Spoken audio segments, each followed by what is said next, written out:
ओम शांति। बहुत दिन के बाद मन की कुछ विचार लेकर आप सबके सामने हाजिर हुई हूँ। मेरी मन में कई दिन चल रहा था कि संसार में लोग कितनी दुखी हैं, कितना तनावग्रस्त है। तनाव में न जाने क्या क्या स्टेप उठा लेते हैं, खुद को सजा देते हैं, खुद को मारने का भी संकल्प ले लेते हैं, जो हमें नहीं करने चाहिए। ये जीवन तो भगवान का दिया हुआ प्रसाद है, देन है। इस जीवन को खुल के जीना चाहिए, धन हो या धन ना हो। हमारे जीवन के मकसद धन ही नहीं है। हमारे जीवन के मकसद अच्छी विचार, लोगों की दुआएं, लोगों की शुभ भावनाएं भी होनी चाहिए। लेकिन चलते चलते हम सब इन सब बातों को भूल जाते हैं और धन के पीछे ही लगे रहते हैं। जिस परमात्मा ने हमें ये जीवन दिया है, जिनके कारण ही आज हम सब जीवित हैं, श्वास से चल रहा है या रही है, अगर वो श्वास रुक जाए तो जीवन की वो तमाम इच्छाएं खत्म हो जाता है। वो श्वास चलाने वाले और उन पर भरोसा रखने वाले परमात्मा को भूल जाते हैं। अगर हमारी इस शरीर के अंदर आत्मा न हो तो ये धन, ये दौलत, ये परिवार क्या है? हानि या लाभ क्या है? हानि या लाभ तब तक होता है जब तक इस शरीर के अंदर आत्मा विराजमान है। तो घबराना नहीं चाहिए। जीवन में कभी मान भी मिलता है, कभी सम्मान भी मिलता है, कभी अपमान भी मिलता है। कभी बिना गलती से भी हमें बहुत कुछ सुनना पड़ता है, बहुत कुछ बदनाम भी लेना पड़ता है। फिर भी मौत ही तो इंसान का सॉल्यूशन नहीं है ना। जीवन को ख़त्म करना ही तो सॉल्यूशन नहीं है ना। मानो कोई मुझे बहुत बदनाम किया, बहुत कष्ट पहुंचाया, बहुत रुलाया, मैं असहाय हो गया हूँ, मैं अकेला हो गया हूँ। इसका मतलब ये नहीं है कि मैं जीना ही छोड़ दूँ। ये तो शुरुआत है। जीना है, डट के जीना है। चाहे आंधी आए, चाहे तूफान आए, घबराना नहीं है। चाहे लाभ हो, चाहे हानि हो, चाहे सम्मान मिले, चाहे कोई हमें निंदा करे, लेकिन ये जीवन तो उनकी देन नहीं है ना। ये जीवन तो परमात्मा का दिया हुआ प्रसाद है। इसको संभालना हमारा जिम्मेदारी है। इस जीवन के ऊपर ही एक मैं छोटी सी कहानी सुनाना चाहूँगी।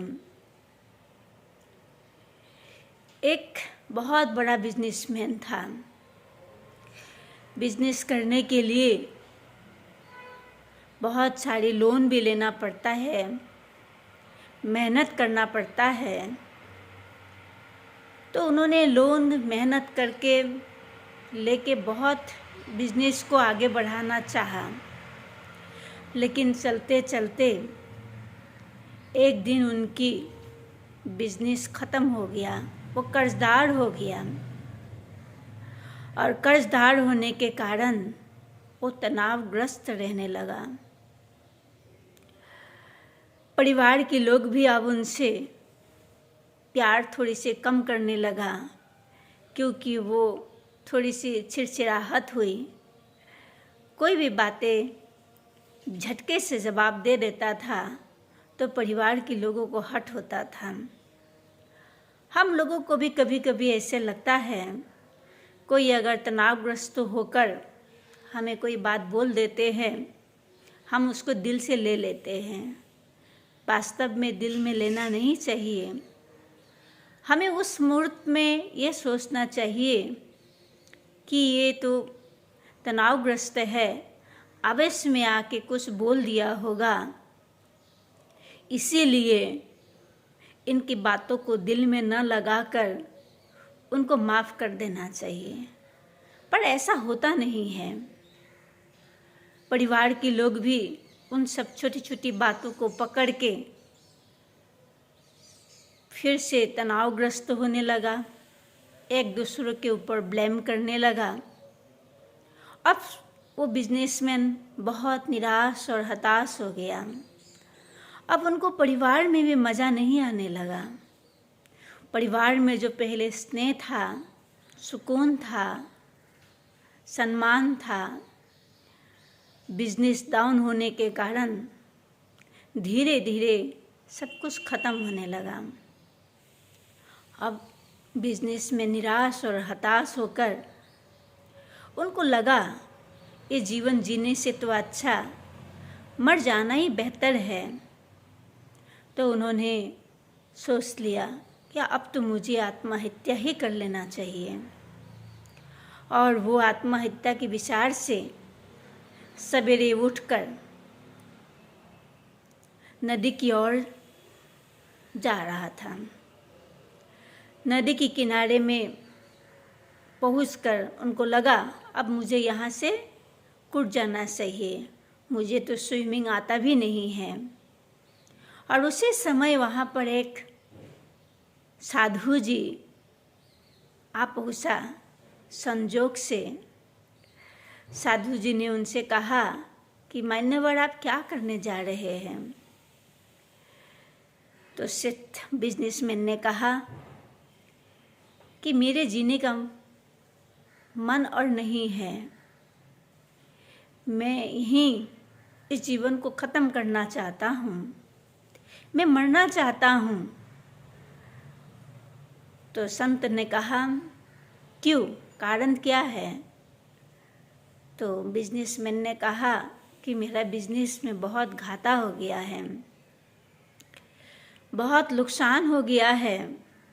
अब परिवार में भी प्रेम नहीं रहा और बिजनेस भी नहीं रहा, तो जी के क्या करूं। तो संत ने कहा अच्छा, धन ही आपका सब कुछ है, धन हो जाने से क्या आप जीना चाहेंगे। तो बिजनेसमैन ने कहा प्रभु जी हाँ, अगर धन होंगे तो मैं फिर से जीना चाहूँगी। तो साधु ने कहा ठीक है, मैं तुम्हें लक्ष्मी से मिला दूंगी, लक्ष्मी जी से जो मांगना है मांग लेना, चलो मेरे साथ। तो साधु ने उनको पकड़ के अपनी कुटिया की ओर ले गया। कुटिया में पहुंचकर साधु जी ने अपने तपोबल से लक्ष्मी जी को सामने प्रकट किया। और लक्ष्मी जी जब बिजनेसमैन के सामने प्रकट हुई, वो इतनी खूबसूरत थी, बिजनेसमैन उनको निहारते रहा। निहारते निहारते उनकी आंखें लक्ष्मी की पैर में पड़ी। देखा लक्ष्मी जी का पैर में मैला लगा हुआ था। तो बिजनेसमैन ने कहा माँ, आपके पैर में ये मैला कैसे लगा। तो लक्ष्मी जी ने कहा बहुत लोग भगवान को नहीं चाहते हैं, भगवान को याद तो करता है लेकिन वो मुझे ही चाहता है।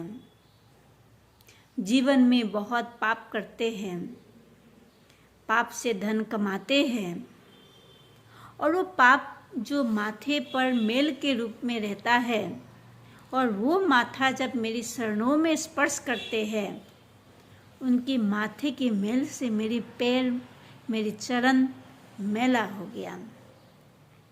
ऐसे बोलने के तुरंत लक्ष्मी जी अंतर्ध्यान हो गया। बिजनेसमैन रोने लगा।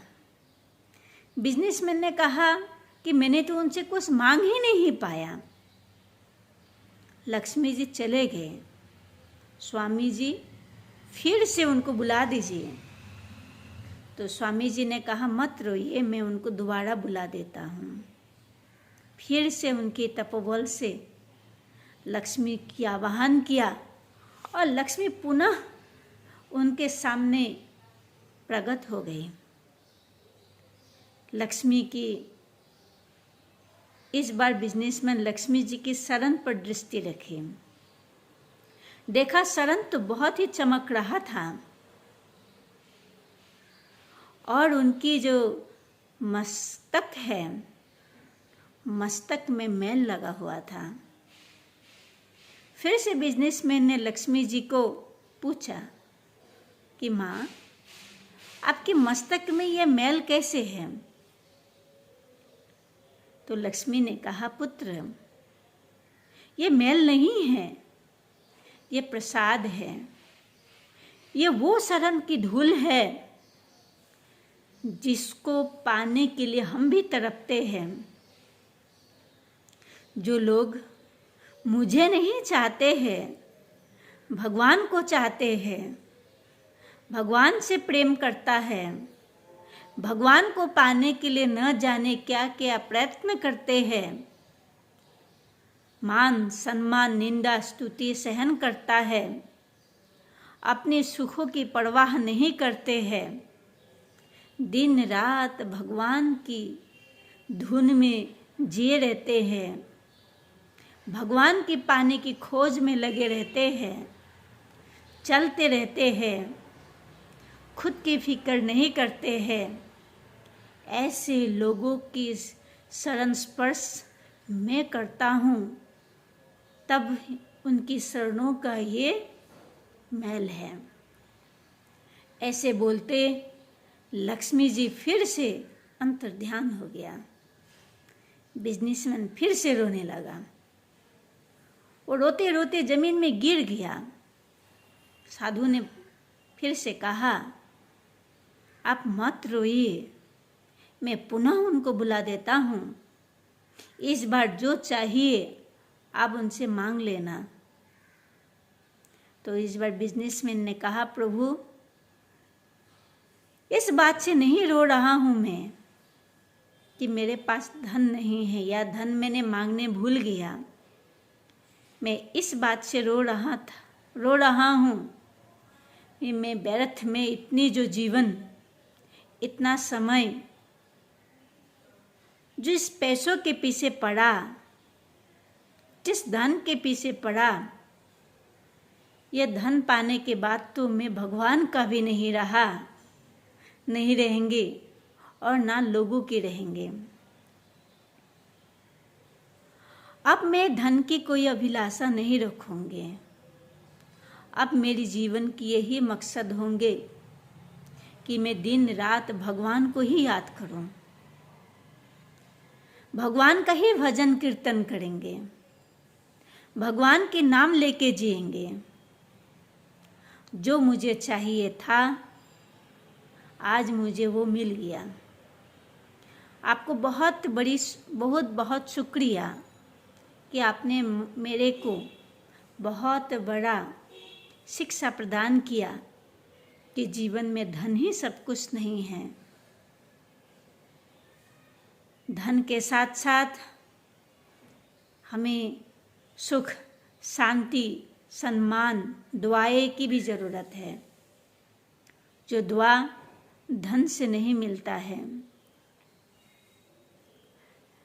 तो आज से मैं भगवान की भक्त बनकर भगवान की आराधना करूँगी। ये जो स्टोरी है, कहानी है, ये कहानी से हमें शिक्षा मिलती है। हमें धन तो चाहिए, परंतु धन के पीछे जीवन को नुकसान करना ये सही नहीं है। और हम सबको ये भी सोचना चाहिए कि अगर घर की कोई व्यक्ति बहुत क्रोधित हो रहा है, जो पहले उनकी नेचर नहीं था, उनकी नेचर बदल रहा है, बात बात पर गुस्सा कर रहे हैं, कहीं न कहीं वो व्यक्ति मानसिक तनाव से गुजर रहे हैं। परिवार के लोगों को उनके तनाव को जानना चाहिए और उनके सहयोगी बनना चाहिए। उनके दर्द को कम करने की कोशिश करना चाहिए, ना है कि छोटी छोटी बातों को पकड़ के उस बातों को बड़ा बनाना चाहिए। ये जीवन खूबसूरत है, आज है कल नहीं है, न जाने कहाँ चले जाएंगे, ना आप रहेंगे ना हम रहेंगे। तो क्यों हम इन छोटी छोटी बातों को पकड़ के एक दूसरे से मतभेद में आकर के बद्दुआ लें या बद्दुआ दें। खुश रहिए, मस्त रहिए। ओम शांति।